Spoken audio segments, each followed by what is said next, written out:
Maingat kong iniayos ang mga puting orchid sa paanan ng altar, tinitiyak na bawat talulot ay perpekto para sa pinakahihintay na kasal ng taon sa Seoul. Bilang CEO ng kumpanyang nagpapatakbo ng malalaking kaganapan, obligasyon kong tiyakin na ang lahat ay ayon sa plano, kahit na ang lalaking ikakasal ay ang lalaking minsan ng naging mundo ko. 11 taon na ang lumipas at narito ako, tahimik na nagsisilbi sa anino ng kanyang karangyaan para lamang makuha ang pirma sa isang merger contract na magliligtas sa aking mga negosyo sa Pilipinas. Siguraduhin mong selyado ang labi ng babaeng yan pagkatapos ng seremonya, Madam Kim. Isang boses ang narinig ko mula sa likod ng makapal na kurtina ng altar. Boses ni Sandra, ang babaeng papalit sa pwesto ko. Huwag kang mag-alala, Sandra. Isang hamak na Pilipina lang si Elena. Pinatasi ko siya noon na parang asong ligaw, at ngayon, gagapang siya pabalik sa akin para sa pera. Ang tugon ni Madam Kim, ang dati kong biyenan, na may halong mapait na tawa na tila humihiwa sa hangin. Hahayaan ko siyang mapirmahan ang kontrata. Pagkatapos, ay gagamitin ko ang lahat ng koneksyon ko para bawiin ang kustodiya ng mga anak niya.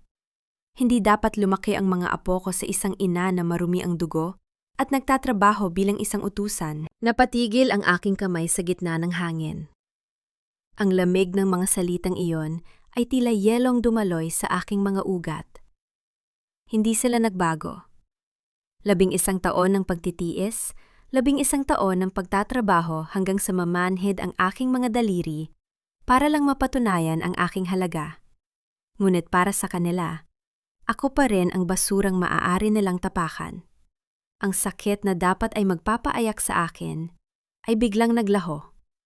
Napalitan ng isang nakakatakot na katahimikan sa loob ng aking dibdib. Elena, bakit ka nakatayo lang dyan? Lumabas si Madam Kim mula sa likod ng kortina. Ang kanyang muka ay pulo ng pekeng awtoridad habang tinitingnan ako mula ulo hanggang paa. Ayusin mo ang laylayan ng gown ni Sandra. May gusot sa bandang ibaba.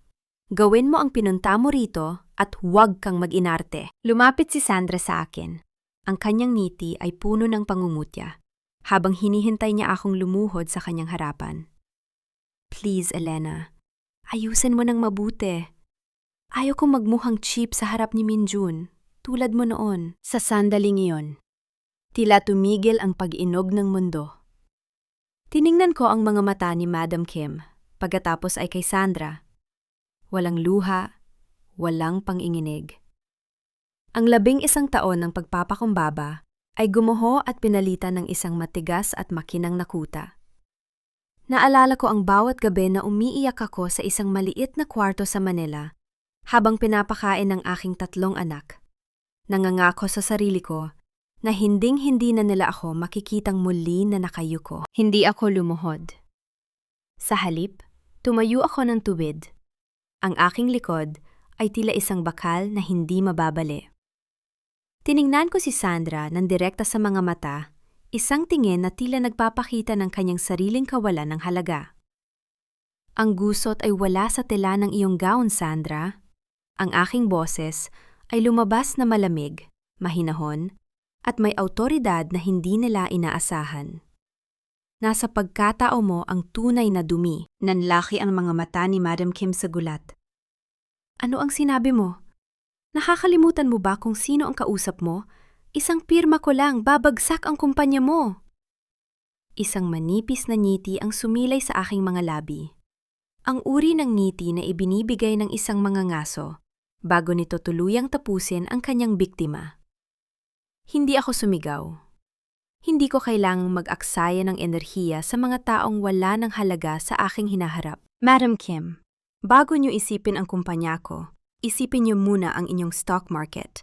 Wika ko, habang dahan-dahang kinukuha ang aking telepono mula sa aking bulsa. Sa loob ng 5 minuto, ang balita tungkol sa inyong illegal na transaksyon sa offshore accounts ay lalabas sa lahat ng media outlet sa Korea.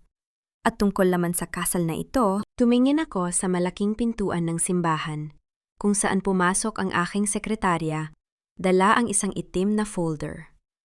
Sa loob nito ay ang katotohanang matagal nilang pilit na ibinaon. Consider this wedding a funeral for your reputation, dagdag ko.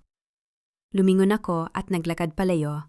Ang bawat hakbang ng aking sapatos sa marmol na sahig ay tila isang tunog ng orasan na nagbibilang ng kanilang nalalabing oras.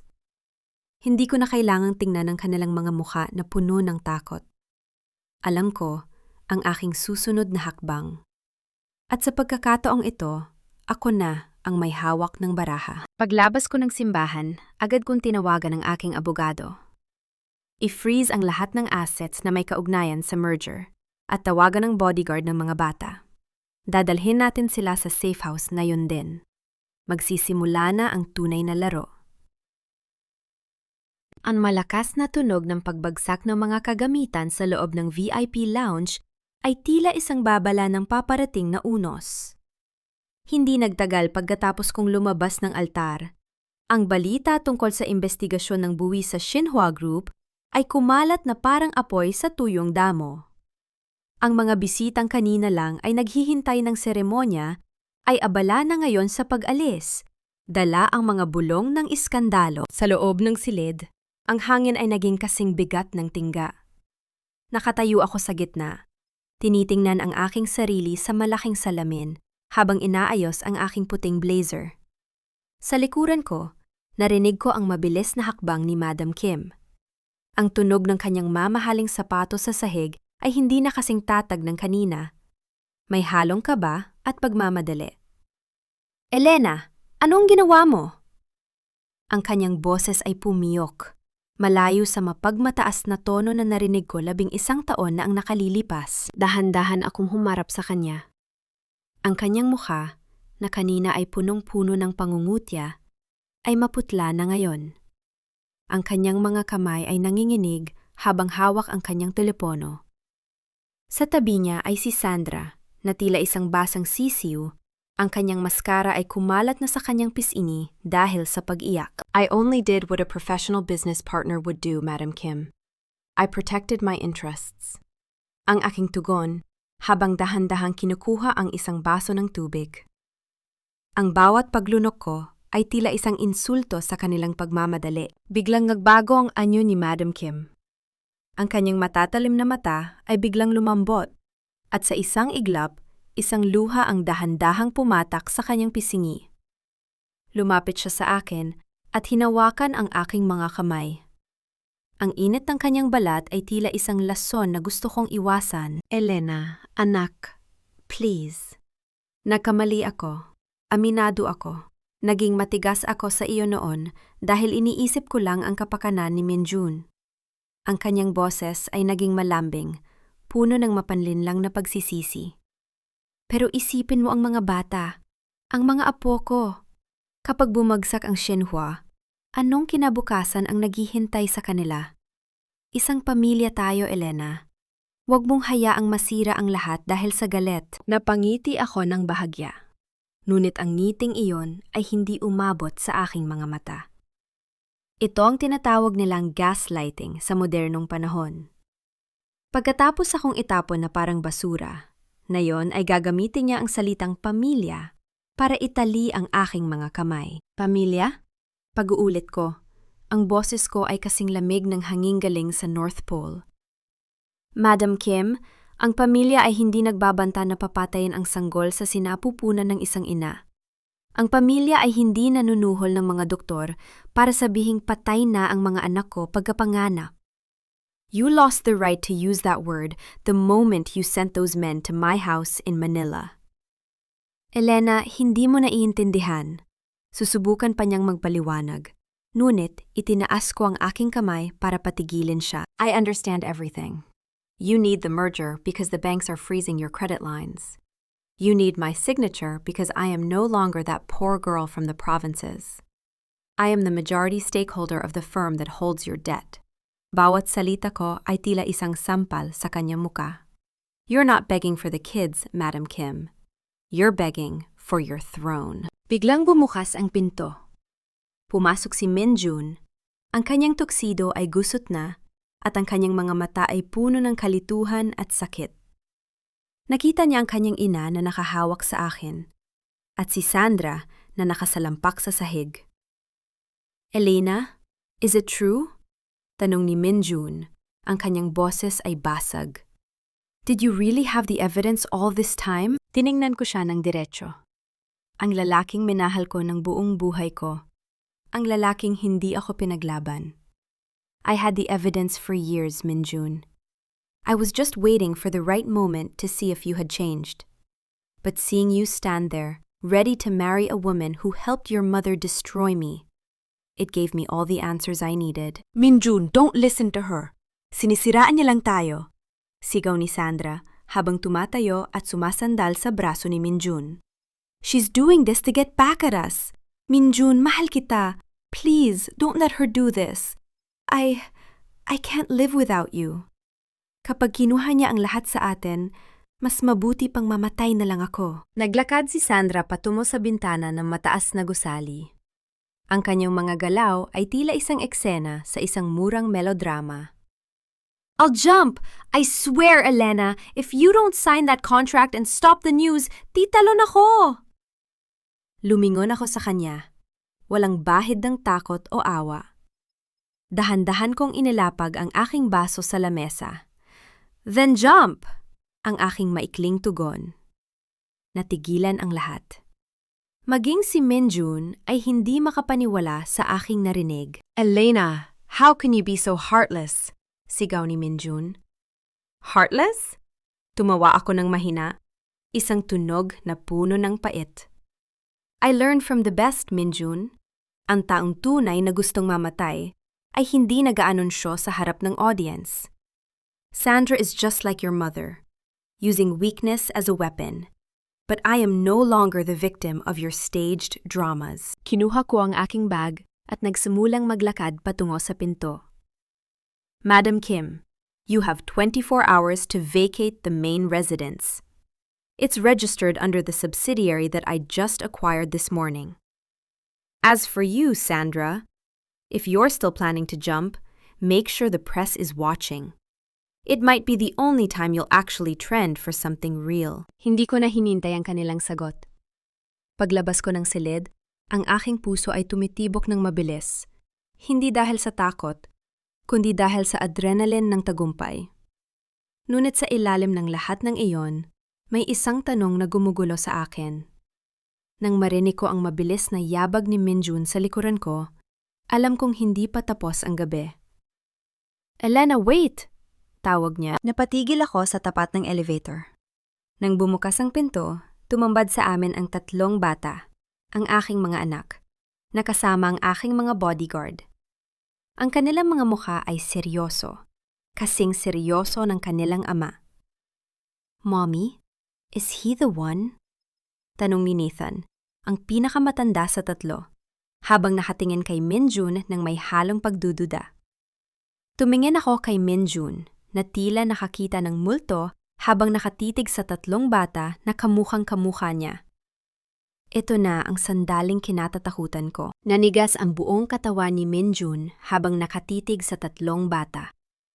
Ang hangin sa hallway ng hotel ay tila nawala ng oksiheno.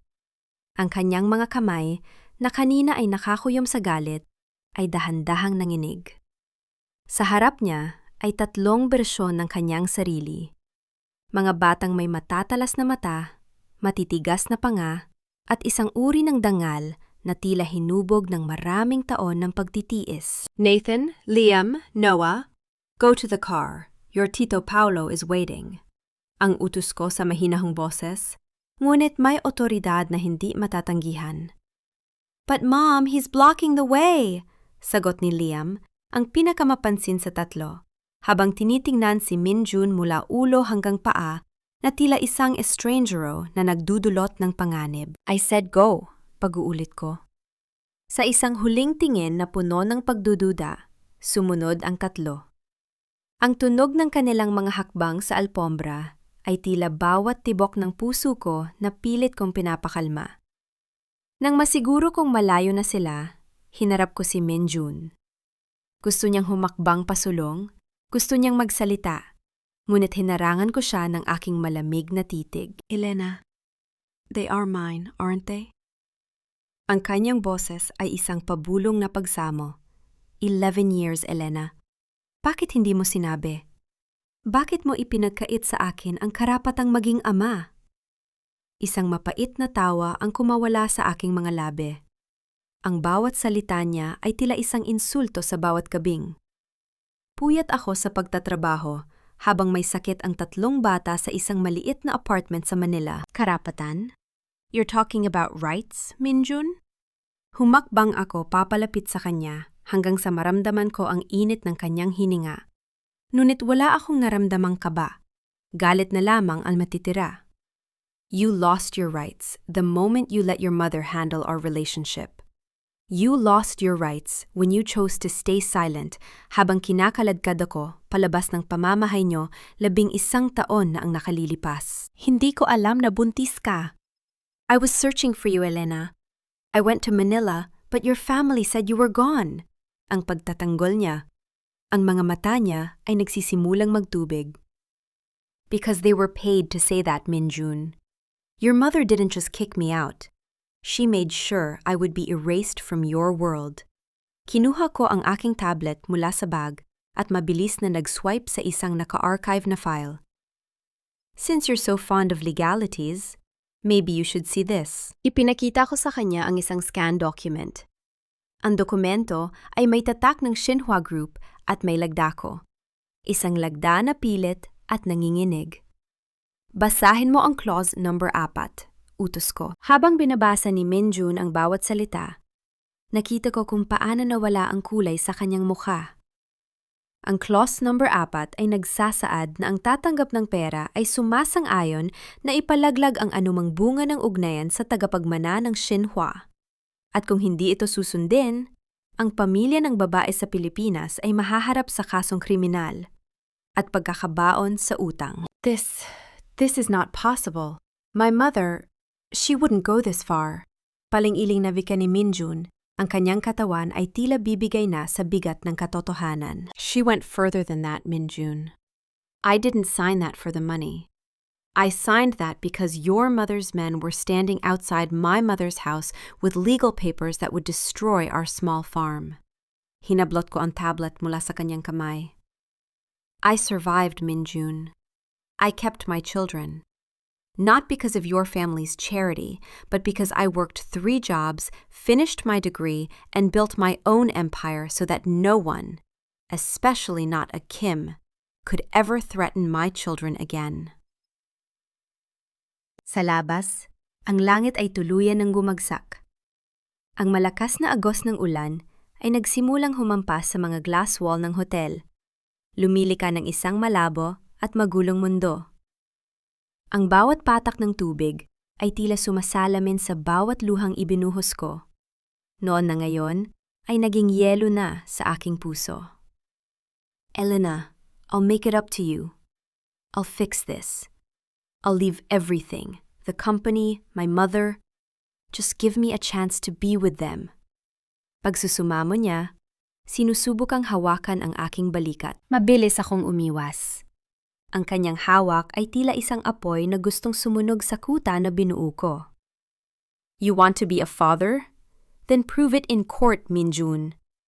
Pero babalaan kita. Hindi na ako ang mahinang babae na nakilala mo.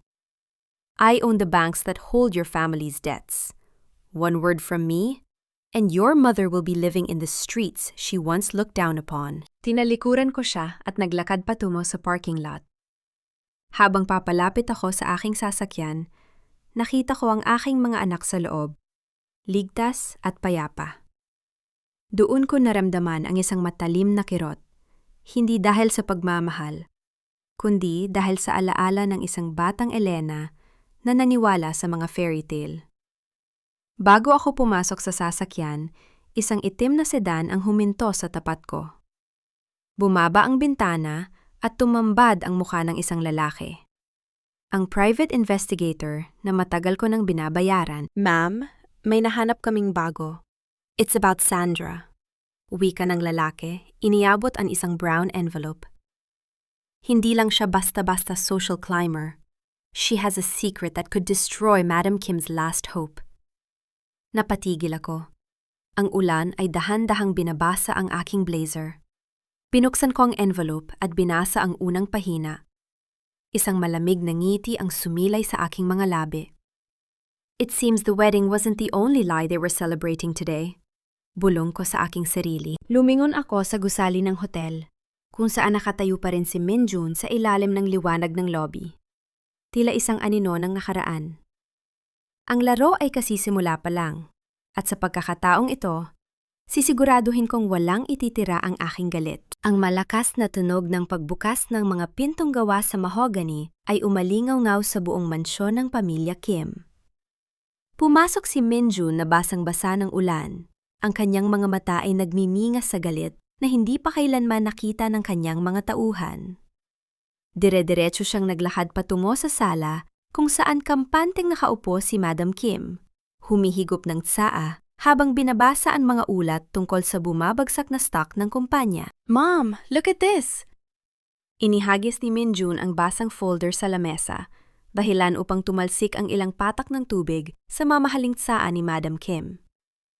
Dahan-dahang ibinaba ng matandang babae ang kanyang tasa.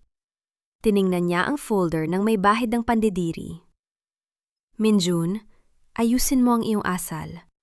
Isang iskandalo na ang idinulot mo sa simbahan, huwag mo nang dagdagan ng ingay dito sa loob ng bahay." "Iskandalo?"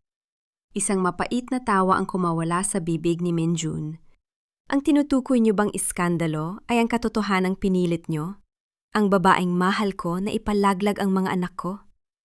Na binantaan niyo ang buhay ng pamilya niya sa Pilipinas para lang makuha ang gusto niyo?" Hindi man lang kumurap si Madam Kim. Sa halip, dahan-dahan siyang tumayo, ang kanyang tindig ay puno ng pekeng dignidad. "Ginawa ko ang lahat ng iyon para sa iyo, Minjun. Para sa Shinhwa. Ang babaeng iyon ay isang hadlang sa iyong kinabukasan. Tingnan mo ngayon. Bumalik siya para lang sirain ka.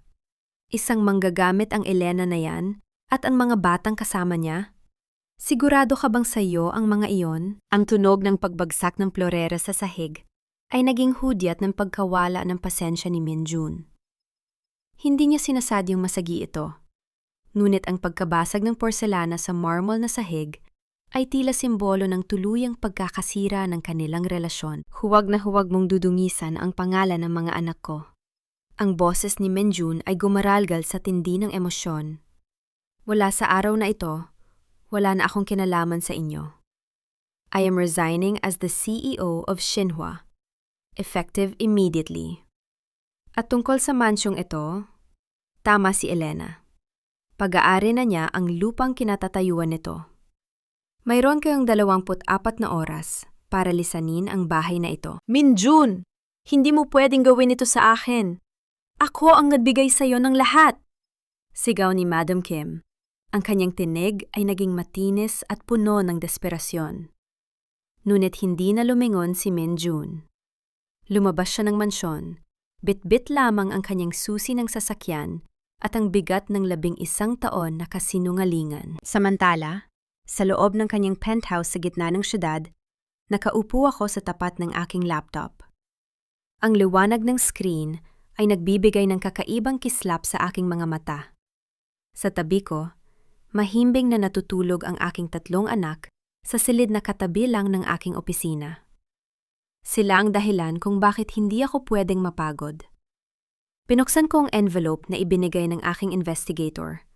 Ang mga litrato sa loob ay hindi tungkol sa mga negosyo, kundi tungkol sa tunay na pagkatao ni Sandra. "So, Sandra is not just a social climber," bulong ko habang tinitingnan ang isang sertipiko ng kasal mula sa isang maliit na bayan sa Europa. "She's a fugitive's daughter, and she's still married to a notorious con artist." Kinuha ko ang aking telepono at tinawagan si Paolo, ang aking pinagkakatiwalaang assistant. "Paolo, ilabas mo ang unang batch ng impormasyon. Huwag munang tungkol sa kasal. Simulan mo sa kanyang peking degree sa Harvard. Gusto kong makita kung paano siya magpapaliwanag sa harap ng kamera bukas ng umaga." Isang mensahe ang pumasok sa aking telepono mula kay Minjun. "Elena, I left everything. I don't care about the money or the title anymore. I just want to see my sons." please. Hiningnan ko ang mensahe ng matagal. Walang emosyon ang gumalaw sa aking muka. Sa mundong ito, ang pagsisisi ay laging dumarating kapag huli na ang lahat. Hindi sapat ang iwanan ang kayamanan para mabura ang trauma ng isang inang mag-isang lumaban sa gitna ng kawalan. You want to see them, Minjun? Bulong ko sa hangin. Then you have to watch me destroy the world you once loved first. Agad kong hinarangan ang kanyang numero. Wala akong oras para sa mga emosyonal na drama. May mas malaki akong plano. Kinabukasan, ang balita tungkol sa pagbito ni Minjun at ang pekeng credential ni Sandra ay naging mitya ng isang malaking pagsabog sa ekonomiya. Ang Xinhua Group ay nasa bingit ng pagbagsak. Habang naghahanda ako para sa isang press conference, isang hindi inaasahang tawag ang pumasok sa aking private line. Isang boses na puno ng takot at panginginig. Elena, please. Alam kong ikaw ang may gawa nito. Huwag mong idamay ang tatay ko. May sakit siya sa puso. Pagsusumamo ni Sandra sa kabilang linya. Sandra, ang aking boses ay kalmado. Tila isang mahinahong dagat bago ang tsunami. 11 taon akong nagtrabaho habang may sakit ang nanay ko sa Manila at ni isang sentimo hindi niyo ako tinulungan. In fact, pinuto niyo ang linya ng kuryente sa ospital kung saan siya naroon. Do you remember that? I can explain. Don't explain to me. Explain to the police when they arrive at your hotel in 10 minutes for fraud and identity theft. Mabilis kong pinatay ang tawag. Ngunit bago ako makalabas ng kwarto, ang tunog ng alarma sa aking security system ay biglang umalingaw. Ang monitor ay nagpakita ng isang itim na sasakyan na pilit na pumapasok sa parking gate ng aking penthouse. Hindi yon si Minjun. At hindi rin yon ang pulis. Isang lalaking nakamaskara ang bumaba ng sasakyan. May hawak na isang bagay na kumikislap sa ilalim ng ilaw ng poste. Ang bawat tibok ng aking puso ay tila isang tambol na nagbibigay ng babala. Ngunit, ang aking isip ay nananatiling kasing linaw ng kristal. Pinanood ko sa security monitor ang lalaking nakamaskara na sinusubukang sirain ang lock ng elevator. Hindi ako sumigaw. Hindi ako nagtatakbo. Sa halip, mabilis akong naglakad patungo sa kwarto ng aking mga anak. Dahan-dahang nilock ang pinto mula sa labas at tinawagan ng head ng aking security team. Lobby, now. May intruder sa private elevator. Ang aking utos. Maikli at walang bakas ng takot. Bumalik ako sa sala at naupo sa aking tanging upuan na nakaharap sa pinto. Kinuha ko ang aking tablet at binuksan ang recording function. Kung gusto nila ng drama, bibigyan ko sila ng isang palabas na hinding-hindi nila malilimutan. Ang tunog ng bumubukas na pinto ay bumasag sa katahimikan ng gabi. Ngunit hindi ang lalaking nakamaskara ang unang pumasok. Si Sandra iyon. Ang kanyang buhok ay gulo-gulo. Ang kanyang mamahaling damit ay may bahid ng dumi. At ang kanyang mga mata ay nagnininga sa desperasyon. Ang lalaki sa likod niya ay tumayo lamang sa pinto. Tila isang aninong naghihintay ng utos. Elena, masaya ka na ba?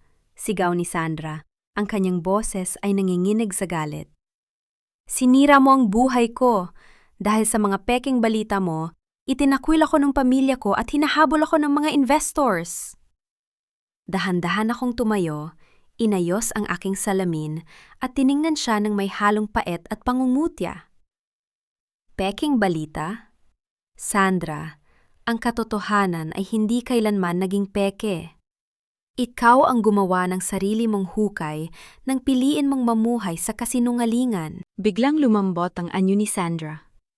Nalaglag siya sa kanyang mga tuhod, ang mga luha ay mabilis na pumatak sa kanyang mga pisngi. Ang kanyang pagbabago ng emosyon ay tila isang nakakaalarmang bilis ng isang professional actress. Elena, please, nagmamakaawa ako. Mahal ko si Minjun. Lahat ng ginawa ko dahil lang sa pag-ibig. Pagsusumamo niya, habang pilit na inaabot ang laylayan ng aking pantalon. May sakit ang tatay ko. Kung makukulong ako dahil sa mga paratang mo, Mamamatay siya sa sama ng loob. Wala ka bang awa? Ina ka rin, hindi ba? Isipin mo ang kapakanan ng pamilya ko. Isang malamig na ngiti ang sumilay sa aking mga labi. Humakbang ako pabalik para hindi niya ako mahawakan. Huwag mong gamitin ang salitang ina sa harap ko, Sandra. Ang isang inang may dangal ay hindi nagnanakaw ng buhay ng iba. At tungkol sa iyong pag-ibig kay Min Jun, inilabas ko ang aking telepono at pinatunog ang isang audio recording. Isang boses ng lalaki ang narinig, may accent na tila galing sa Europa, na tinatawag si Sandra na asawa at nagtatanong kung kailan niya ipapadala ang susunod na pera mula sa Shinhua. Namutla si Sandra. Ang kanyang mga luha ay biglang natuyo, napalitan ng isang mapanganib na titig. The man in the recording is Thomas, your legal husband in Italy. Pagpapatuloy ko, ang boses ko ay matatag at puno ng otoridad. The police are already on their way, not just for fraud, but for bigamy and money laundering. Ang lalaking dala mo? I assume he's your brother or another accomplice. But don't worry, my security is already surrounding the building. Nang mapagtanto ni Sandra na wala na siyang kawala, ang kanyang pagiging pa-victim ay biglang naglaho. Tumayo siya ng mabilis. Kinuha ang isang mabigat na dekorasyong kristal mula sa aking lamesa at pilit na ibinato ito sa akin. Mabilis akong umiwas at ang kristal ay tumama sa pader. Lumika ng tunog ng libu-libong pirasong nagkakabasag-basag. Kung babagsak ako, isasama kita! Sigaw niya. Susugod pa sana siya nang biglang bumukas ang pinto at pumasok si Min Jun kasama ang dalawang security guard. Agad na humarang si Min Jun sa harap ko. Sandra, tama na. Min Jun, niloloko ka niya. Pinaplano niya ang lahat ng ito. Muling humagulgol si Sandra, sinusubukang kumapit sa braso ni Min Jun. Ipinapakulong niya ako dahil gusto niyang makuha ang Shinhua. Min Jun, maniwala ka sa akin. Tumingin si Min Jun kay Sandra na may halong pandidiri. I saw the paper, Sandra. I heard the recording. Hindi mo na ako kailanman maluloko muli. Sa isang mabilis na galaw, hinawakan ng mga security guard si Sandra at ang lalaking kasama niya. Habang kinakaladkad siya palabas, lumingon si Sandra sa akin. Ang kanyang mukha ay puno ng isang demonyong ngiti na nagpapatayo ng aking balahibo. You think you won, Elena? Ang kanyang boses ay naging isang mahinang bulong na puno ng lason. Check the internet. Sa loob ng 10 minuto, lalabas ang isang artikulo tungkol sa iyong mga anak. Ipinadala ko na ang mga ebidensya na ang mga anak mo ay bunga ng isang maruming transaksyon sa isang sperm bank sa Manila at hindi kay Min Jun. Bukas, ang mga anak mo ay tatawaging fake heirs at bastards ng buong mundo. Naramdaman ko ang isang matalim na kirot sa aking dibdib. Hindi para sa akin, kundi para sa aking mga anak na walang malay. Anong sinabi mo? Ang boses ni Min Jun ay puno ng panghinginig habang papalapit kay Sandra. Wala na kayong magagawa, tawa ni Sandra habang tuluyan siyang inilalabas ng silid. Ang dangal ng mga anak mo, Elena, tinapos ko na. Napatitig ako sa pinto. Ang aking mga kamay ay nanginginig sa galit. Alam ko ang kapangyarihan ng social media sa bansang ito. Kapag ang pangalan ng aking mga anak ay nadungisan, hindi sapat ang pera o katotohanan para linisin ito sa isip ng mga tao. Lumingon si Min Jun sa akin. Ang kanyang mga mata ay puno ng pagsusumamo. Elena, I'll call my PR team. We'll stop it. No! Ang aking tugon. Ang aking boses ay muling naging malamig at matigas. The damage is done. They want a war? I'll give them a massacre. Kinuha ko ang aking laptop at mabilis na nag-type. May isang sikretong hindi ko kailanman binalak na gamitin. Isang sikretong maging si Madam Kim ay hindi alam. Ngunit, kung ang mga anak ko ang itataya nila, handa akong sunugin ang buong Shinhua Group para lamang sa kanilang proteksyon. Mommy? Napatigil ang aking mundo nang marinig ko ang boses ni Nathan mula sa pinto ng kanilang kwarto. Nakatayo siya roon, hawak ang kanyang paboritong laruan habang nakatingin sa magulong sala at sa aming dalawa ni Minjun. "Why is that lady screaming about us?" tanong ng aking anak. Ang kanyang mga mata ay puno ng kawalang malay na tila tinutusok ng libu-libong karayom ang aking puso. Ang tanong ni Nathan ay tila isang palasong tumagos sa gitna ng aking puso. Lumapit ako sa kanya, dahan-dahang lumuhod para mapantayan ang kanyang tingin, at hinawakan ang kanyang maliliit na balikat. Sa likuran ko, naramdaman ko ang paghinto ng paghinga ni Minjun. Ang lalaking kanina ay handang makipaggiyera ay tila naging isang estatwa ng pagsisisi. "Nathan, anak, huwag mong pakinggan ang mga sinasabi ng mga taong hindi tayo kilala." Ang aking boses ay malumanay, ngunit puno ng katiyakan. "You are my sons. You are the kings of my world. No one can take that away from you." "But Mom, I'm not a baby anymore. I know what bastard means." Ang sagot ni Nathan, ang kanyang panga ay nag-igting, isang ekspresyong madalas kong makita sa salamin kapag ako ay galit. Lumingon siya kay Minjun, ang kanyang titig ay kasing lamig ng yelo. "Is he the reason why we had to hide in Manila? Is he the reason why you worked until your hands bled?" Hindi nakapagsalita si Minjun. Ang kanyang mga mata ay nagniningning sa mga luhang pilit niyang pinipigilan. Humakbang siya ng dahan-dahan. Tila natatakot na baka biglang maglaho ang mga bata kapag gumawa siya ng maling galaw. "Nathan, Liam, Noah," ang pagbanggit niya sa kanilang mga pangalan ay tila isang dasal. "I am so sorry. Hindi ko alam, hindi ko kayo pinabayaan dahil gusto ko. I was a fool.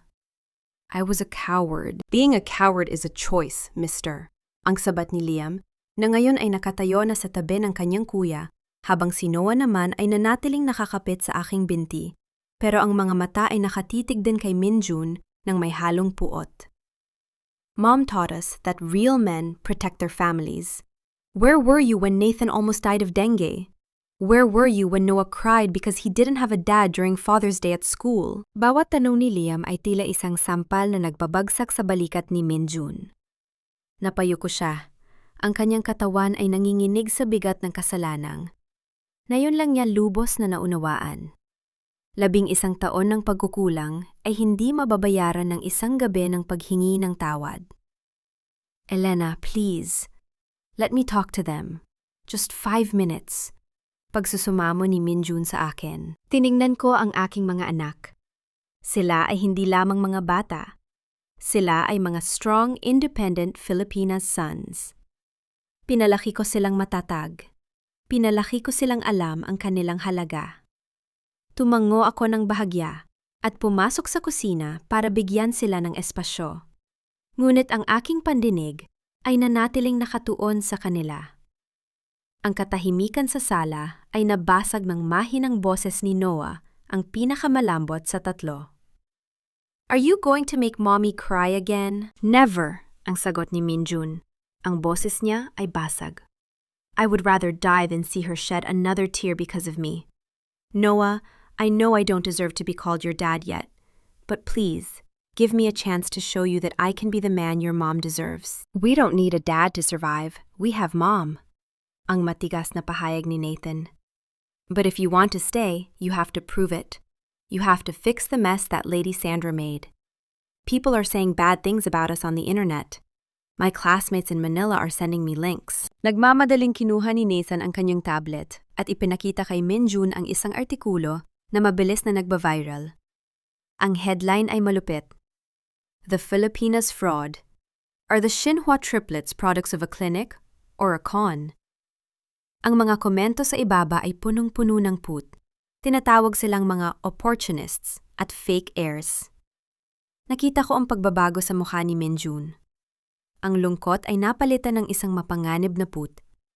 Kinuha niya ang kanyang telepono at nagsimulang tumawag. "This is Minjun. Clear the internet. Every site, every blog, every social media post that mentions my sons, sue them for defamation. I don't care about the cost." Ang kanyang boses ay naging kasing talas ng isang espada. "At tawagan niyo ang pinuno ng National DNA Lab. We're going to have a public testing tomorrow. I want the world to see the truth. No! Ang aking sigaw, habang lumalabas ng kusina. I will not let my sons be treated like laboratory specimens just to satisfy the curiosity of the public, Minjun. A DNA test is an insult to their existence. It's the only way to silence them, Elena, ang sagot ni Minjun. Ang kanyang mga mata ay punong-puno ng determinasyon. I will not let them live under the shadow of a doubt. I want the world to know that they are Kim's, and they are mine. Ngunit bago pa kami makapagtalo, ang tunog ng notification sa aking tablet ay sunod-sunod na pumasok. Isang bagong post mula sa isang anonymous account ang lumitaw. Hindi na ito tungkol sa sperm bank. Ito ay isang litrato. Isang lumang litrato ni Elena, 11 taon na ang nakalilipas, duguan at nakahandusay sa isang kalsada sa Manila pagkatapos ng isang aksidente, habang may isang lalaking nakatayo sa tabi ko na may hawak na sobre ng pera. Ang caption ay mas malala. The price of a silent departure. Elena sold her children once. She will do it again. Naramdaman ko ang pag-ikot ng paligid.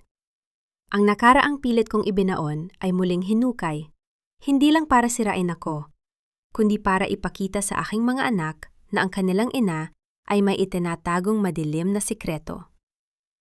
Mommy, why are you on the ground in this picture? Ang tanong ni Noah. Ang kanyang boses ay puno ng takot. Tumingin ako kay Minjun at nakita ko ang pagdududa sa kanyang mga mata. At doon ko nalaman na ang tunay na kaaway ay hindi lang si Sandra o si Madam Kim. Ang tunay na kaaway ay ang mga lihim na hindi ko kailanman nasabi kahit kanino. Nakita ko ang mabilis na pagkurap ng mga mata ni Minjun. Sa loob ng kalahating segundo, isang bahid ng pagdududa ang dumating sa kanyang mukha habang nakatitig sa screen ng aking tablet. Ang bahagyang pag-aalinlangan na yon ay sapat na para tuluyang maging yelo ang natitirang init sa aking puso. Nagdududa ka, Minjun? Ang aking boses ay lumabas na walang anumang emosyon, kasing linaw at kasing lamig ng hiwa ng salamin. Pagkatapos ng 11 taon, mas pinipili mo pa ring paniwalaan ang kwentong binuo ng mga taong pumatay sa kaluluwa ko, kaysa sa babaeng nagbuhos ng dugo para sa mga anak mo? Elena, hindi sa ganon. Subok niyang humakbang, ngunit itinaas ko ang aking kamay upang pigilan siya. Huwag kang lumapit! Mabilis kong hinawakan ang kamay ni Nathan at Noah, habang si Liam ay kusa ng tumayo sa aking tabi. Noah, Nathan, Liam, tingnan niyo ang larawang yan. Ang lalaking yon na may hawak na sobre ay hindi ko binayaran. Yan ang araw na pinatunayan ng Diyos na walang anumang masamang balak ang makakapapatumba sa inyong ina. I-explain ko ang lahat sa inyo mamaya. Hinarap ko si Minjun sa huling pagkakataon bago ako pumasok sa aking kwarto kasamang mga bata. Bukas ng 10:00 ng umaga, gaganapin ang emergency board meeting ng Xinhua. Kung gusto mong makita kung paano ko wawasakin ang kaharian ng ina mo, pumunta ka. Pero huwag kang magkakamaling humalang sa daan ko. Ikinulong ko ang aking sarili sa kwarto, kasamang aking mga anak. Sa halip na umiyak, ginugol ko ang buong gabi sa pag-aayos ng mga dokumento, kasamang aking legal team sa Manila at Seoul. Ang bawat pahina na aking nilalagdaan ay tila isang bala na ibinabaon ko sa aking baril para sa laban bukas. 10:00 ng umaga kasunod na araw. Sa pinakamataas na palapag ng Xinhua Tower, ang malaking boardroom ay punong-puno ng tensyon. Nakaupo si Madam Kim sa kabisera ng mahabang mesa na gawa sa mahogany. Ang kanyang mukha ay may bakas ng tagumpay. Kasama niya ang mga natatanging miyembro ng board na natatakot sa kanyang kapangyarihan. Naniniwala siyang ang kumalat na larawan kagabi ay tuluyan ng sumira sa aking reputasyon at nagbigay sa kanya ng dahilan para pawalan ng bisa ang aming kasunduan. Nasaan ang tinatawag niyong CEO ng Global Crest?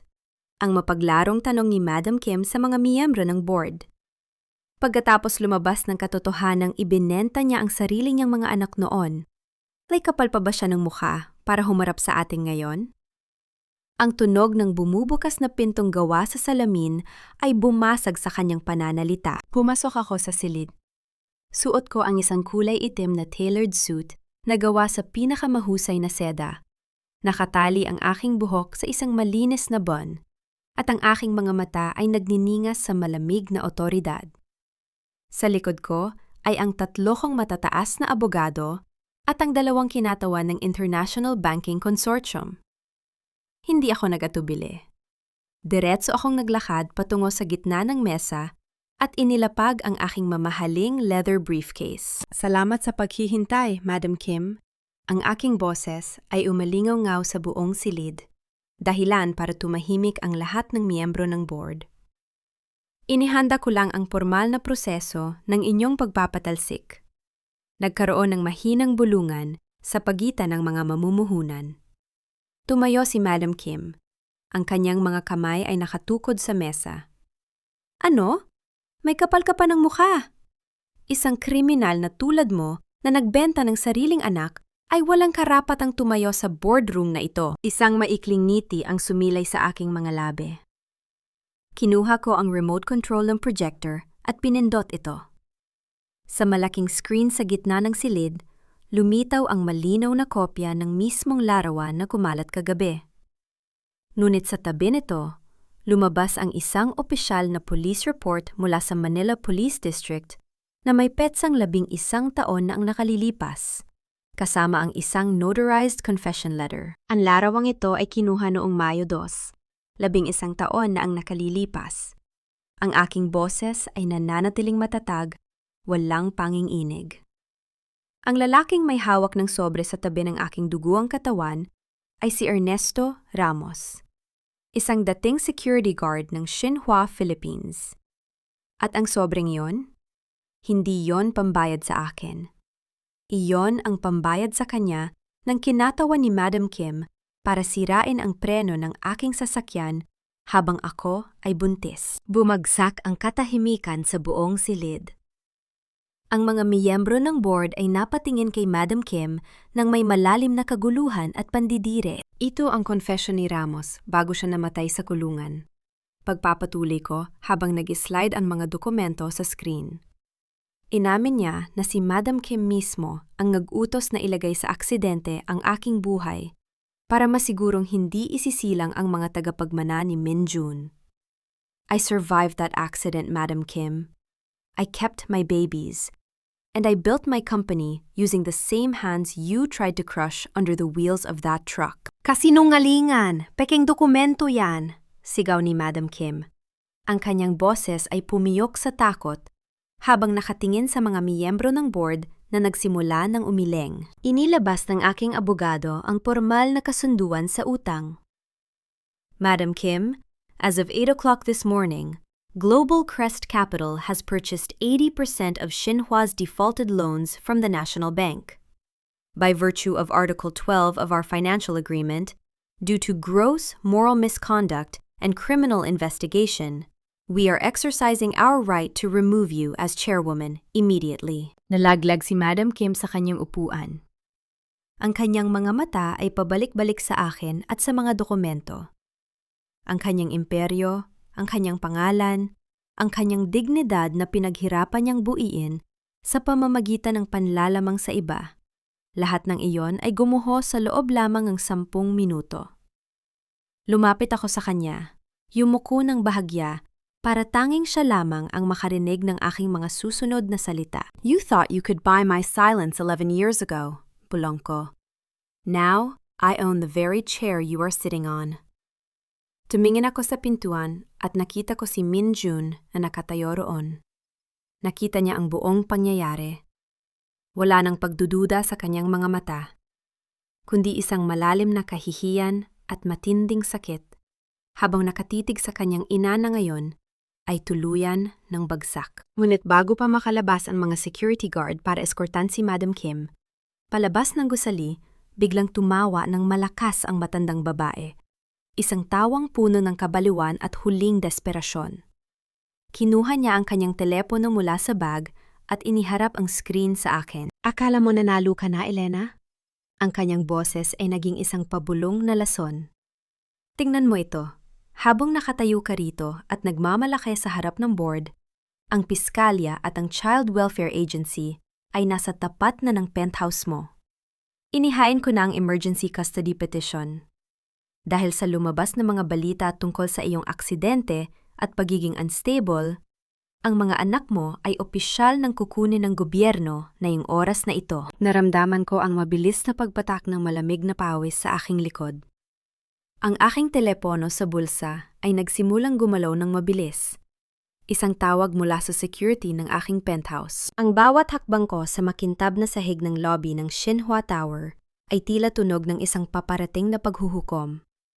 Sa likuran ko, naririnig ko ang mabilis at magulong yabag ni Minjun, ngunit hindi ko siya nilingon.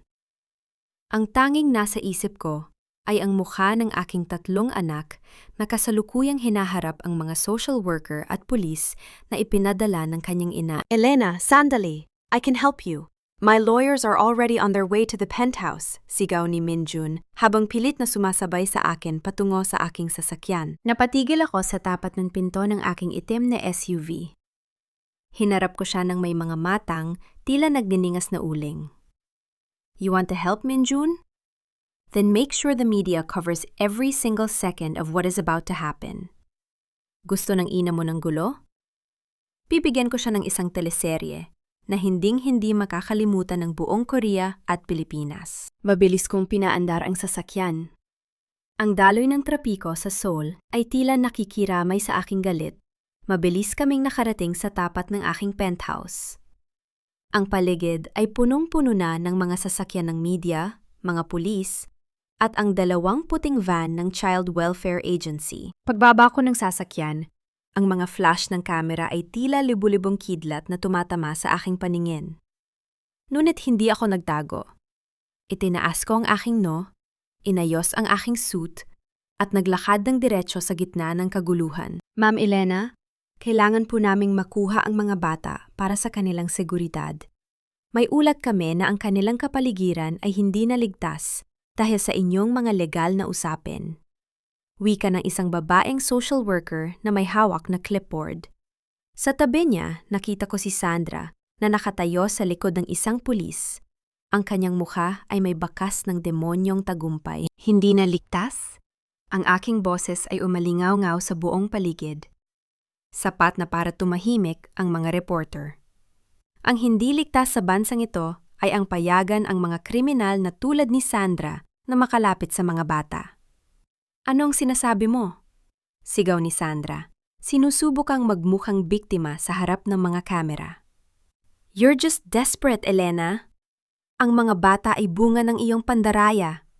You're an unstable mother. Isang malamig na ngiti ang sumilay sa aking mga labi.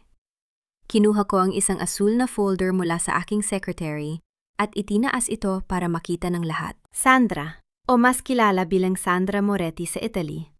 Ang aking boses ay kasing talim ng isang labaha.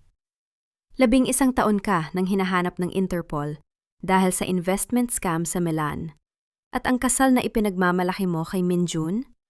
Isang malaking kasinungalingan dahil legal ka pa ring kasal kay Thomas Moretti na kasalukuyang nakakulong dahil sa iyong pakikipagsabwatan. Nagkaroon ng malakas na bulungan sa mga reporter.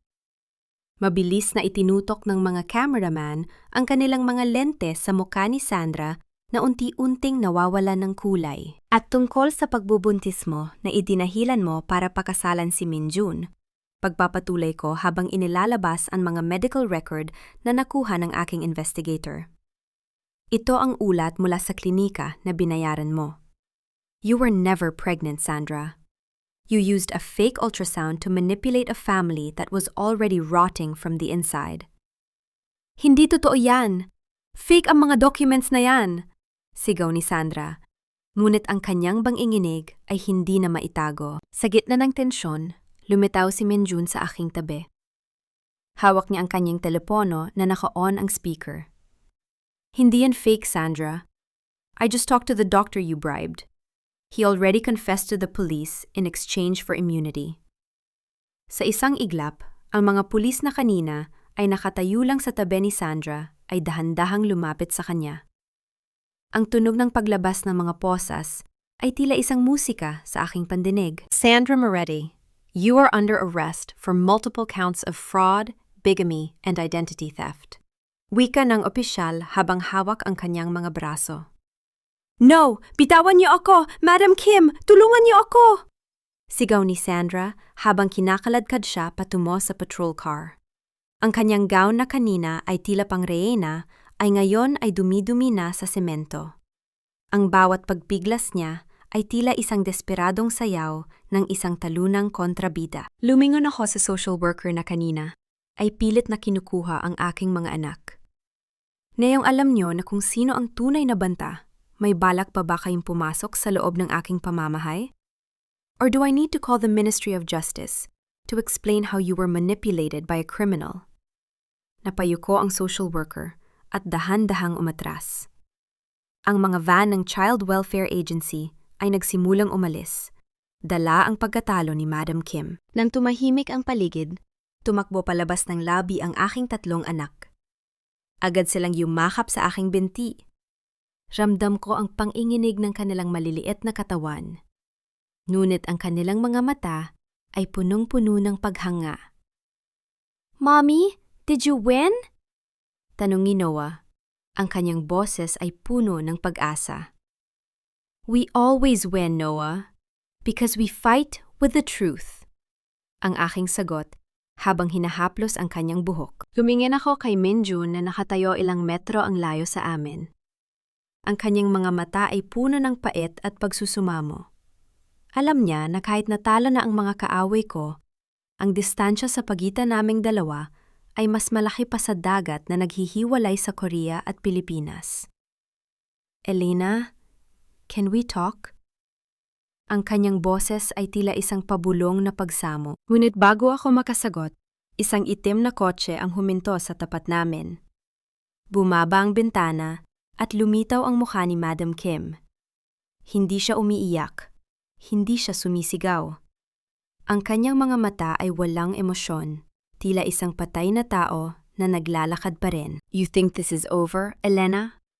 Ang kanyang boses ay mahina, ngunit puno ng lason. Sandra was just a tool. You destroyed Xinhua, but you forgot one thing. Ang perang ginamit mo para bilhin ang mga utang ko galing sa isang kumpanya na may madilim na koneksyon sa iyong ama sa Pilipinas. Ang amang akala mo ay namatay sa aksidente? He's alive, and he's the reason why you will never have peace. Naramdaman ko ang biglang paglamig ng aking buong katawan. Ang aking ama, na 15 taon ko nang ipinagluluksa ay buhay? Anong sinabi mo? Ang aking boses ay bahagyang nanginig sa unang pagkakataon. Ngunit hindi sumagot si Madam Kim. Dahan-dahang itinaas ang bintana ng kanyang kotse at mabilis silang umalis, iniwan akong nakatayo sa gitna ng kalsada habang ang buong mundo ko ay muling nayayanig ng isang bagong katotohanan. Nanatili akong nakatayo sa gitna ng kalsada. Ang malamig na hangin ng gabi ay humahampas sa aking mukha. Ngunit ang kislap sa aking mga mata ay hindi natatabunan ng takot. Ang balitang buhay ang aking ama ay tila isang malaking bato na inihagis sa tahimik na lawa ng aking buhay. Sa loob ng 15 taon, naniwala akong namatay siya sa isang aksidente sa konstruksyon sa Manila. Ang bawat tagumpay ko ay inalay ko sa kanyang alaala. Ngunit ngayon, ang alaalang yon ay tila isang maruming biro na binuo ni Madam Kim. Elena, pumasok na tayo sa loob. Ang mga bata ay naghihintay. Ang boses ni Minjun. Sa aking likuran ay puno ng pag-aalala, ngunit hindi ko siya nalingon. Huwag mong gamitin ang mga bata para kontrolin ako, Minjun. Ang aking boses ay lumabas na parang isang talim ng kutsilyo, maikli at direkta.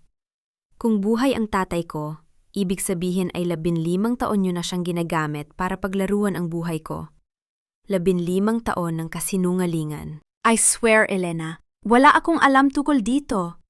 My mother kept secrets even from me. Humakbang siya papalapit. Ang tunog ng kanyang sapatos sa basang semento ay mabigat at puno ng pagmamadali. Let me find him. Gagamitin ko ang lahat ng resources ko para hanapin ang tatay mo sa Pilipinas. Humarap ako sa kanya. Ang aking muka ay tila isang pader ng yelo na walang anumang emosyon. Your resources? Minjun, ang resources mo ay galing sa kumpanyang kasalukuyan kong winawasak. Ang tulon mo ay tila isang regalong may lason. Hindi ko kailangan ng isang tagapagligtas. I survived 11 years without you. I can survive this mystery alone. Tinalikuran ko siya at pumasok sa loob ng penthouse. Inutusan ko ang aking mga bodyguard na huwag siyang papasukin. Sa loob ng aking opisina, ang tanging liwanag ay nagmumula sa mga monitor ng aking computer. Tinawagan ko si Paolo, ang aking pinagkakatiwalaang investigator sa Manila. Paulo, kalimutan mo muna ang tungkol sa Shenhua. Hanapin mo ang record ng aking ama, si Roberto Santos. Huwag kang tumingin sa mga death certificate. Tumingin ka sa mga payroll ng mga kumpanyang hawak ng mga Kim noong taong yon. Kung buhay siya, hindi siya nagtatago. Itinatago siya. Sa loob ng 3 oras, ang katahimikan ng gabi ay binalot ng tunog ng aking pag-iisip. Hindi ako umiyak. Ang mga luha ay para sa mga mahihina at matagal ko nang pinatay ang kahinaang yon. Ang bawat dokumentong binabasa ko sa screen ay tila isang piraso ng puzzle na unti-unting nabubuo. Natagpuan ni Paolo ang isang bank account sa isang maliit na probinsya sa Batangas. Isang account na buwan-buwan ay tumatanggap ng pera mula sa isang foundation na pag-aari ni Madam Kim. Ang pangalan ng may-ari ng account? Roberto Santos. So, you're not a victim, Papa? Bulong ko sa hangin. Ang aking puso ay tumigas palalo. You were paid to stay dead. You chose the money over your daughter. Ang sakit ng katotohanan ito ay mas matindi pa kaysa sa anumang sampal. Ang amang ipinaglaban ko, ang amang naging inspirasyon ko para maging matagumpay, ay isa palang kasabwat sa paninira sa aking buhay. Lumingon ako sa bintana at nakita ko ang isang anino sa ibaba, sa ilalim ng malakas na ulan. Si Minjun. Hindi pa siya umaalis. Nakaluhod siya sa gitna ng parking lot. Ang kanyang ulo ay nakayuko, habang ang ulan ay malupit na humahampas sa kanyang katawan. Isang desperadong pagtatangka para makuha ang aking awa. Kinuha ko ang aking jacket at bumaba. Paglabas ko ng lobby, ang tunog ng malalakas na patak ng ulan sa aking payong ay tila isang mabilis na martsa. Tumayo ako sa harap ni Minjun. Tumingala siya sa akin. Ang kanyang muka ay maputla. Ang kanyang mga labi ay nanginginig sa lamig. Elena, patawarin mo ako. I will do anything. I will give my life just to hear you say that you forgive me. Ang kanyang boses ay tila isang pabulong na pagsamo, halos malunod sa tunog ng unos. Forgiveness is a luxury you cannot afford, Minjun. Ang aking boses ay nanatiling matatag, walang bahid ng awa. Nakita mo ang 3 bata sa taas? 11 taon silang mantanong kung nasaan ang tatay nila. 11 taon akong nagtrabaho hanggang sa mawalan ako ng malay para lang may makain sila. Ang pagluhod mo sa ulan ay hindi sapat para burahin ang bawat segundong wala ka. Elena, please. Susubukan pa niyang hawakan ang aking kamay, ngunit iniwas ko ito. If you want to stay here and freeze, go ahead. It won't change anything. Pagpapatuloy ko habang tinitingnan siya ng diretso sa mga mata. But here is my ultimatum. Find my father. Find the truth about why he chose to betray me. At kapag nahanap mo na siya, ihatid mo siya sa akin. Pagkatapos noon, doon ko lang pag-iisipan kung hahayaan kitang makita ang mga bata sa loob ng 5 minuto bawat buwan. Nothing more, nothing less. Tinalikuran ko siya at naglakad pabalik sa loob. Ang tunog ng kanyang paghagulgol sa likuran ko ay mabilis na nalunod sa lakas ng ulan. Hindi ko na kailangang lumingon. Alam ko na ang aking puso ay hindi na kailanman magiging marupok muli. Pag-akyat ko sa penthouse, tumambad sa akin ang aking 3 anak na nakatayo sa may bintana Pinapanood ang kanilang ama sa ibaba. "Mommy, why is he crying in the rain?" Tanong ni Noah, ang kanyang maliit na kamay ay nakadikit sa malamig na salamin. "Because, Noah, some mistakes cannot be fixed by an umbrella," ang aking maikling sagot. "Go back to sleep. Mayroon tayong biyahe bukas." "Saan tayo pupunta, Mom?" tanong ni Nathan.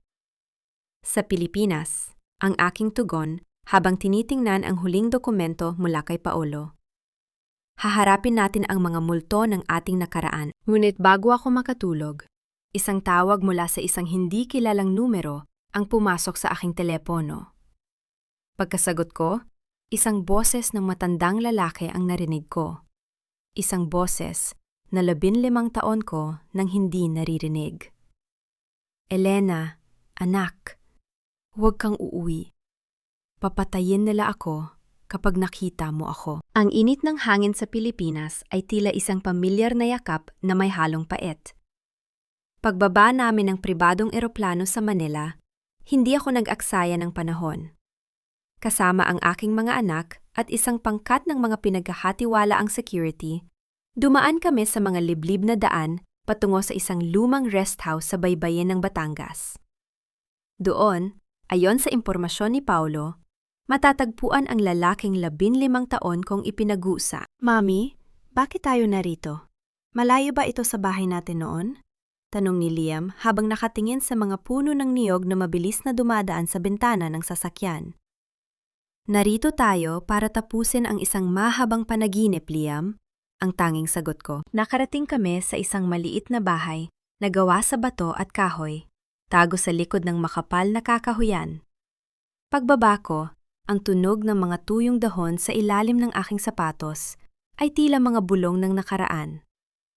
Sa pintuan, isang matandang lalaki ang nakatayo.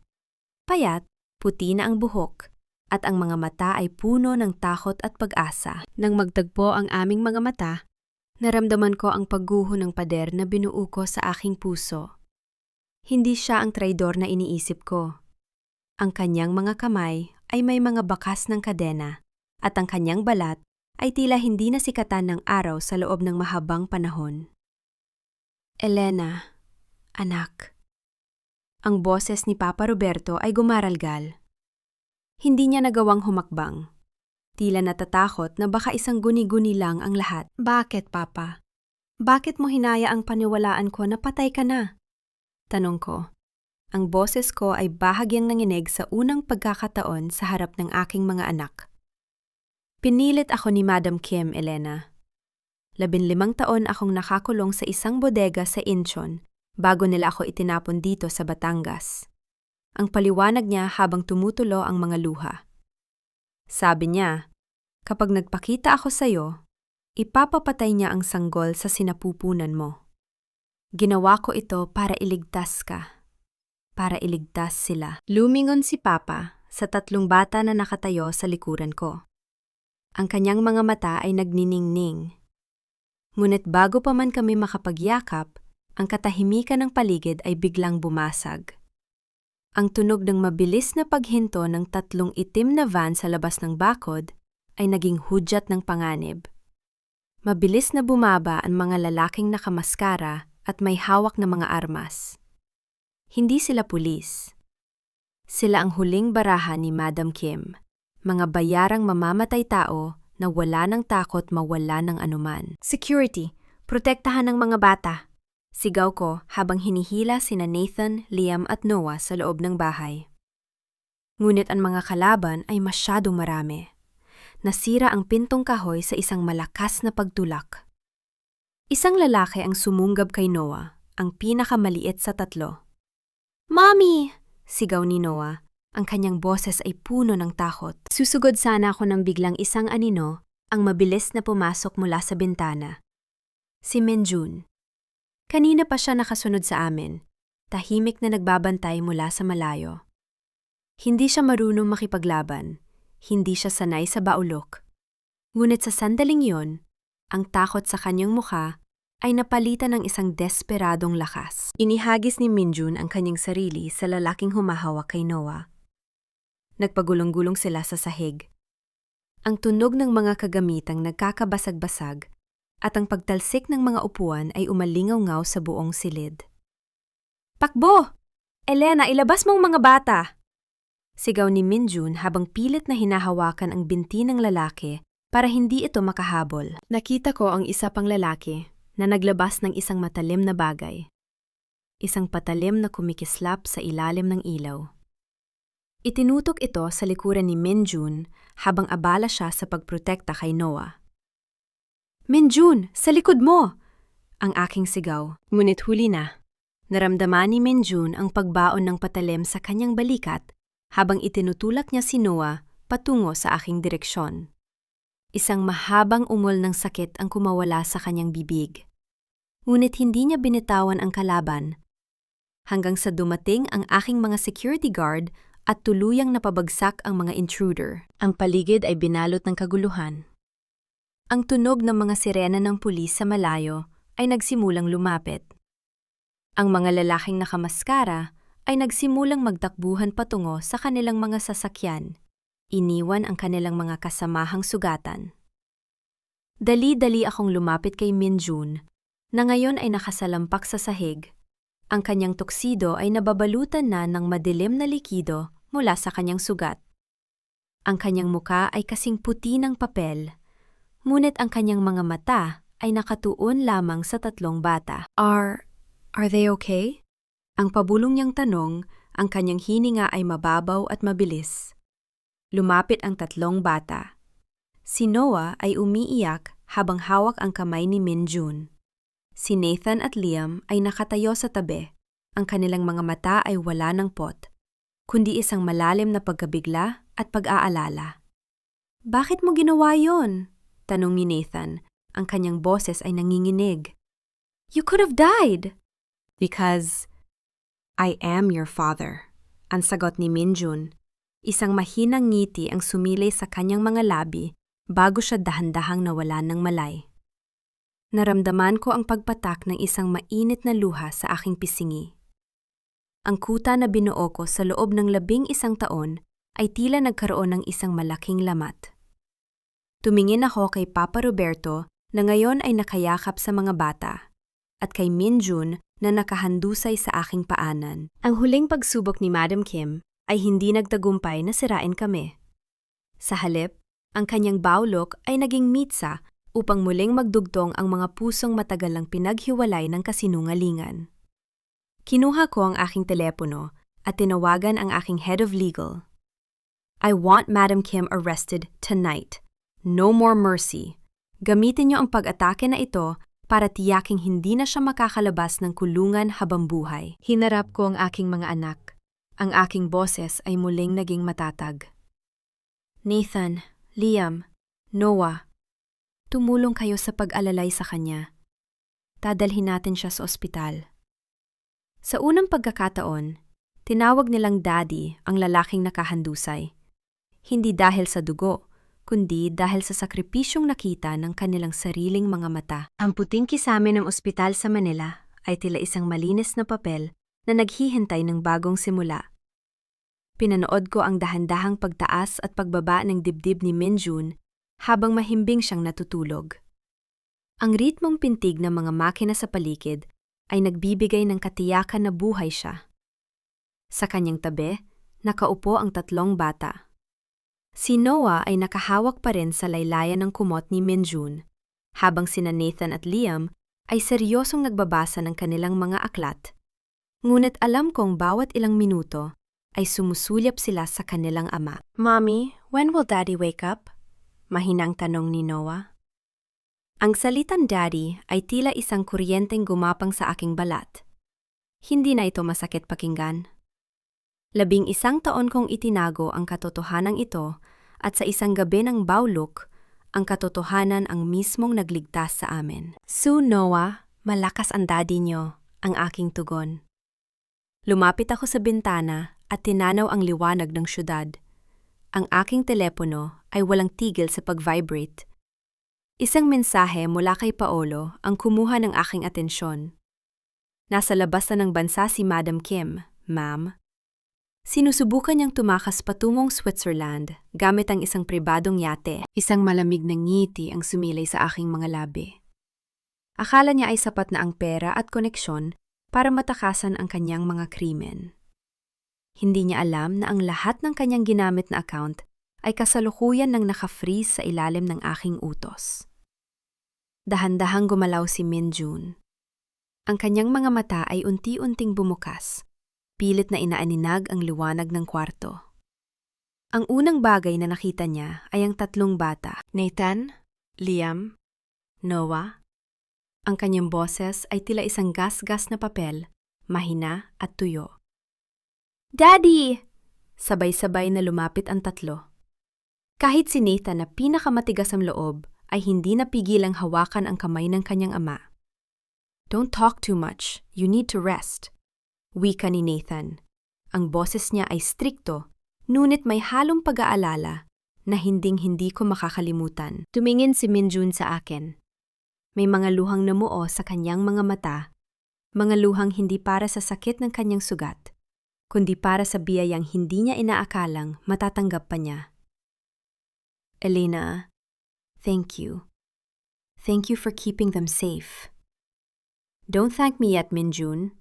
Ang aking boses ay nananatiling matatag, bagaman may bahid na ng kakaibang lambot. Mayroon pa akong kailangang tapusin. Bantayan mo ang mga anak natin. Lumabas ako ng kwarto at hinarap ang aking legal team na naghihintay sa hallway. Ngayon na, ibigay niyo ang lahat ng ebidensya sa National Bureau of Investigation.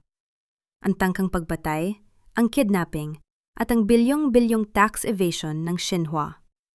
I want her to be arrested in front of the world. Pagkalipas ng 2 oras, sa isang maliit na pantalan sa Batangas, ang yate na sinasakyan ni Madam Kim ay pinalibutan ng mga barko ng Coast Guard.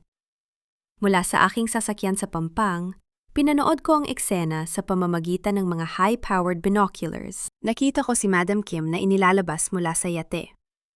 Ang kanyang mamahaling seda na damit ay gulo-gulo, ang kanyang buhok ay tila pugad ng ibon, at ang kanyang mukha ay puno ng matinding galit at kahihiyan. Ang tunog ng mga posas na isinasara sa kanyang mga pulso ay tila huling nota ng isang trahedya. Lumabas ako ng sasakyan at naglakad patungo sa kanya habang kinakaladkad siya ng mga pulis patungo sa patrol car. Nang makita niya ako, sinubunan niyang sumugod, ngunit pinigilan siya ng mga opisyal. Elena, hayop ka! Sisirain kita! Isusumpa kita hanggang sa kabilang buhay! Sigaw niya. Ang kanyang boses ay tila isang naghihingalong hayop. Huminto ako sa tapat niya. Hindi ako sumigaw. Hindi ko siya sinampal. Ang aking presensya ay sapat na para ipakita sa kanya ang kanyang pagkatalo. Madam Kim, look at me. Ang aking boses ay mahinahon, tila isang hanging amihan na may dalang yelo. 11 taon mo akong tinawag na marumi. 11 taon mong minaliit ang aking pagkatao dahil lang sa aking dugo. Ngunit ngayon, tingnan mo ang iyong sarili. Ang kumpanya mo ay akin na. Ang anak mo ay itinakwil ka na. At ang mga apo mo? Hindi nila kailanman malalaman ang iyong pangalan, kundi bilang isang babala ng kasamaan. You can't take them from me. I am a Kim. No, Madam Kim. You are just a criminal. Pagpapatuloy ko, habang dahan-dahang kinukuha ang isang lumang litrato mula sa aking bulsa. Ang litrato naming dalawa ni Minjun noon kami ay masaya pa. Pinunit ko ito sa harap ng kanyang mga mata at hinayaan ang mga piraso na liparin ng hangin patungo sa dagat. The Kim legacy ends with you. My sons will carry my name. Santos Kim. And they will grow up to be the men you could never produce. Ipinasok siya sa loob ng sasakyan. Ang huling nakita ko ay ang kanyang mukha sa likod ng salamin, nagsusumigaw sa isang katahimikan na walang sinumang makakarinig. Bumalik ako sa ospital. Pagpasok ko sa kwarto, nakita ko ang aking ama, si Papa Roberto, na kasalukuyang kinukwentuhan ang mga bata tungkol sa mga isda sa Batangas. Si Minjun naman ay nakikinig ng may malawak na ngiti. Ang kanyang mukha ay puno ng kulay. Tumingin si Papa sa akin at numiti. Isang ngiti ng kalayaan. Ang utang na loob na ipinilit sa akin ng tadhana ay tuluyan na nating nabayaran. Naupo ako sa tabi ng kama ni Minjun. Hinawakan niya ang aking kamay at sa pagkakataong ito, hindi ko na binawi. "Is it over?" Tanong niya. "It's over, Minjun," ang aking tugon habang tinitingnan ng aming mga anak. Ang bagyo ay lumipas na.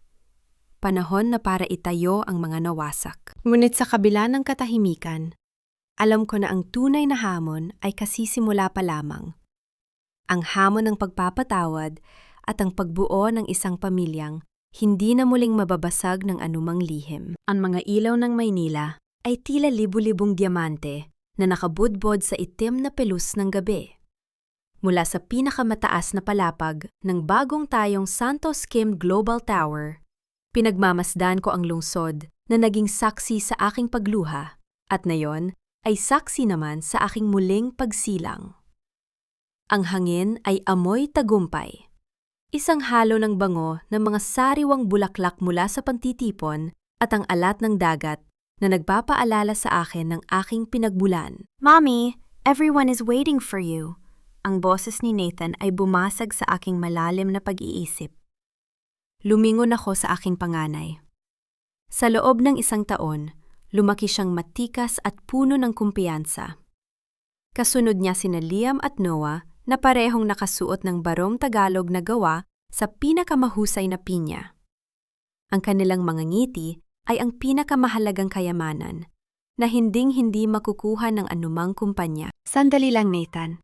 Tinitingnan ko lang kung gaano kalayo na ang narating natin." Ang aking tugon habang inaayos ang laylayan ng aking kulay gintong gown. Sa kabilang panig ng silid, nakita ko si Papa Roberto. Suot niya ang kanyang pinakamagandang kasuotan, masigla at tumatawa habang kausap ang mga bisita. Ang mga bakas ng 15 taong pagdurusa ay napalitan na ng kapayapaan. Sa tabi niya ay si Minjun. Hindi na siya ang mapagmataas na tagapagmana ng Shinhua. Iniwan niya ang lahat sa Korea, ang kanyang titulo, ang kanyang yaman, at ang kanyang nakaraan, para manirahan dito sa Pilipinas bilang isang ordinaryong consultant sa aking kumpanya. Lumapit si Minjun sa akin. Ang kanyang mga mata ay nagniningning sa paghanga. "You look breathtaking, Elena. Are you ready to face them?" "I've been ready for 11 years, Minjun." Ang aking boses ay kalmado, puno ng otoridad na hinubog ng mga bagyo ng buhay. Sabay-sabay kaming bumaba patungo sa Grand Ballroom. Ang tunog ng mga palakpakan ay umalingaw-ngaw sa buong bulwagan nang pumasok kami. Ang mga kamera ng media ay walang tigil sa pagkuha ng larawan. Ngunit sa pagkakataong ito, hindi ako nagtatago. Hindi ako ang eskandalosong Pilipina sa mga balita. Ako si Elena Santos, ang CEO na nagbabagsak sa isang korporasyong mapang-api at nagtayo ng isang imperyong may puso. Tumayo ako sa entablado, sa harap ng mga pinakamakapangyarihang tao sa bansa. Tumingin ako sa malaking screen sa gilid kung saan lumabas ang mga ulat mula sa Korea. Si Madam Kim ay opisyal ng sinentensyahan ng habambuhay na pagkabilanggo dahil sa kanyang mga krimen. Si Sandra naman ay kasalukuyang nasa loob ng isang pasilidad para sa mga may karamdamang mental sa Italy habang naghihintay ng kanyang ekstradisyon. Ang hustisya ay hindi mabilis, ngunit ito ay tumpak. Maraming salamat sa inyong lahat. Ang simula ng aking talumpate. Ang boses ko ay umalingaw-ngaw ng may kakaibang bigat at dangal. Ang proyektong ito ay hindi lamang tungkol sa mga gusali o negosyo. Ito ay tungkol sa dangal ng bawat inang minsan ng minaliit. Ito ay tungkol sa bawat Pilipinang sinabihang wala silang laban sa kapangyarihan ng pera. Ngayong gabi, pinapatunayan natin na ang tunay na yaman ay ang ating paninindigan at ang pagmamahal sa ating pamilya. Lumingon ako kay Minjun at sa aming mga anak. Isang tahimik na pagkilala ang nagpalitan sa aming mga mata. Ang pagpapatawad ay hindi isang mabilis na proseso. Hanggang ngayon, si Minjun ay patuloy pa ring nanliligaw sa akin, patuloy na bumabawi sa bawat segundong nawala. At bagaman hindi ko pa siya tuluyang tinatanggap bilang asawa, tinatanggap ko siya bilang bahagi ng aming bagong mundo. Pagkatapos ng seremonya, lumabas kami sa balkonahe para panuurin ang mga fireworks na nagbibigay ng kulay sa langit. Ang tunog ng bawat pagsabog ng liwanag sa itaas ay tila mga hudyat ng bawat tagumpay na aming nakamit. Elena, tawag ni Minjun, dahan-dahang hinawakan ng aking kamay sa ilalim ng liwanag ng mga paputok. I know I still have a long way to go, but thank you for letting me stay by your side. Huwag kang magpasalamat, Minjun. Pinatunayan mo ang iyong sarili. Ang aking mahinahong sagot. Pero tandaan mo, sa pamilyang ito, wala nang hari. Mayroon lamang tayong pagkakapantay-pantay at katotohanan. Naramdaman ko ang pagyakap ng 3 bata sa aming mga binti. Ang init ng kanilang mga katawan ay nagbibigay ng katiyakan na ang aming pundasyon ay hindi na muling mayayanig. Ang 11 taon ng paghihintay, ang mga gabi ng pag-iyak sa dilim, at ang pakikipaglaban sa mga demonyo ng nakaraan, lahat ng iyon ay nagbunga sa sandaling ito. Ang strong independent Filipina na minsan nilang sinubukang wasakin ay nakatayo na ngayon sa tuktok ng kanyang sariling bundok. Ang reyna ay hindi nang ailangan ng korona mula sa iba. Binuo niya ang kanyang sariling trono mula sa mga piraso ng kanyang nasirang puso. Tumingala ako sa langit at huminga ng malalim. Malaya na ako. Malaya na kami. Ang kwento ng aking pagdurusa ay natapos na. At ang kwento ng aming kaligayahan ay kasisimula pa lamang. Sa huling pagkakataon, tiningnan ko ang madilim na bahagi ng nakaraan at tuluyan na itong ibinaon sa limot. Ang hinaharap ay kasing liwanag ng bukang liwayway na paparating. At sa bawat hakbang, sisiguraduhin kong ang pangalan ng aking pamilya ay mananatiling simbolo ng katatagan, pagmamahal, at higit sa lahat, ng tunay na tagumpay. Ang dahan-dahang paghampas ng mga alon sa pampang ng El Nido ay tila isang oyayi na nagpapatulog sa lahat ng galit na minsan ay naghari sa aking puso. Narito kami ngayon, malayo sa ingay ng Seoul at sa mga matatayog na gusali ng Makati. Sa maliit na isla na ito na aking binili para sa aking pamilya, ang tanging batas na umiiral ay ang pagmamahalan at katotohanan. Pinapanood ko ang aking 3 anak na sina Nathan, Liam at Noah na kasalukuyang nakikipaghabulan sa kanilang lolo Roberto sa puting buhangin. Ang tunog ng kanilang mga tawa ay mas malakas pa sa tunog ng anumang tagumpay sa boardroom. Si Papa ay mukhang mas bata ng 10 taon, ang kanyang balat ay masigla na sa sikat ng araw, at ang kanyang mga mata ay wala na ang bakas ng takot. "Mommy, look! I found a blue starfish!" sigaw ni Noah habang itinataas ang kanyang maliit na kamay. Mumiti ako at kumaway sa kanya. "Elena." Isang pamilyar na boses ang narinig ko sa aking tabi. Inabutan ako ni Minjun ng isang baso ng sariwang buko juice. Suot niya ang isang simpleng puting linen shirt at shorts, malayo sa mga taksido na dati niyang kinagawian. "The kids want to go island hopping later. Sasama ka ba?" Tiningnan ko ang lalaking nasa harap ko. 1 taon na ang lumipas mula nang matapos ang giyera namin laban sa kanyang ina. Sa loob ng 1 taon na yon, hindi siya napagod. Narito siya sa Pilipinas, nag-aaral ng Tagalog, tumutulong sa aking mga foundation, at higit sa lahat, nagiging ama na karapat-dapat sa aking mga anak. Sasama ako, pero ikaw ang magsasagwan. Ang biro ko. Isang ngiti ang sumilay sa aking mga labi. "Kahit hanggang sa dulo ng mundo, Elena, sasagwan ako para sa inyo." Ang sagot niya, ang kanyang tinig, ay seryoso at puno ng katapatan. Naupo kaming dalawa sa isang kahoy na bench sa ilalim ng puno ng niyog. Ang katahimikan sa pagitan namin ay hindi na nakakailang. Ito ay isang katahimikang puno ng pag-unawa. Tinatanong ako ng maraming tao, napatawad ko na ba siya? Napatawad ko na ba si Madam Kim? Ang sagot ko ay simple. Ang pagpapatawad ay hindi nangangahulugan na ibabalik ko ang lahat sa dati. Ang pagpapatawad ay ang desisyon na hindi ko nahahayaang kontrolin ng nakaraan ang aking kasalukuyan. Pinatawad ko ang sarili ko dahil sa pagiging marupok noon. Pinatawad ko ang tadhana dahil sa mga pagsubok na ibinigay nito.